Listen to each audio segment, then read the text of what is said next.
थोडंसं चिंतनात्मक बोलू.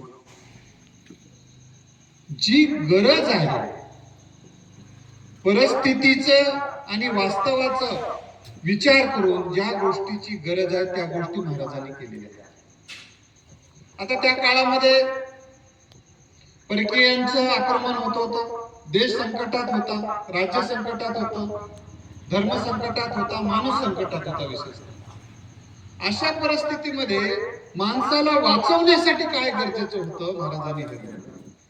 खर तर महाराज मंदिर बांधू शकले असते, महाराज अजून काही बांधू शकले असते, पण महाराजांनी किल्ले बांधण्याला प्राधान्य दिले. महाराजांनी तत्कालीन परिस्थितीमध्ये असं एक होतं की समुद्र पर्यटन पाप आहे, समुद्रात जायचं नाही. त्या काळामध्ये समुद्रामध्ये शत्रू कुठून येतो तर समुद्र मार्ग येणार आहे हे लक्षात घेऊन सुद्धा जलदुर्ग, त्यामध्ये विजयदुर्ग, सिंधुदुर्ग बांधले.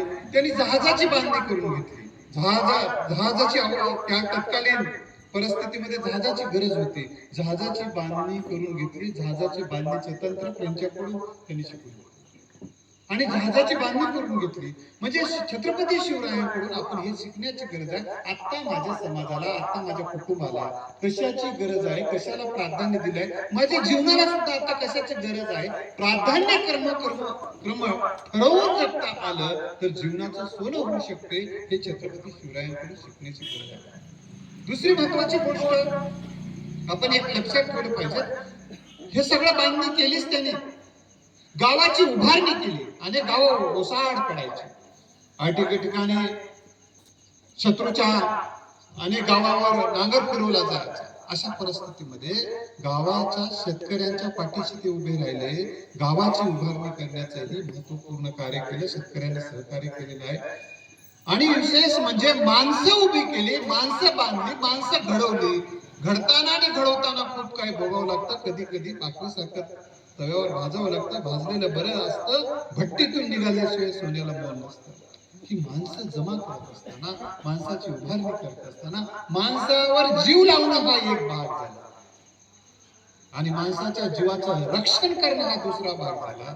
महाराजांनी माणसांवर जीव जर लावलाच, पण माणसांचं संरक्षण करण्यासाठी अख्ख्या कुटुंबासह या सगळ्या समरयज्ञामध्ये ते उपस्थित होते.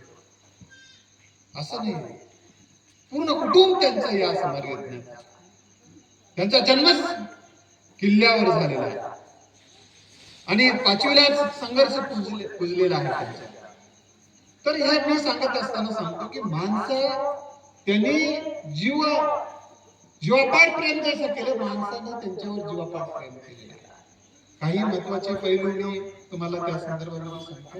माणसं घडवणं, माणसं जोडणं, माणसं घडवणं आणि माणसं टिकून ठेवणं ही जी कसोटी लागते, महाराजांच्या आयुष्यामध्ये जी माणसं महाराजांनी जोपासली, जी माणसं महाराजांनी संघटित केली, ते त्यांचा निकष काय होता.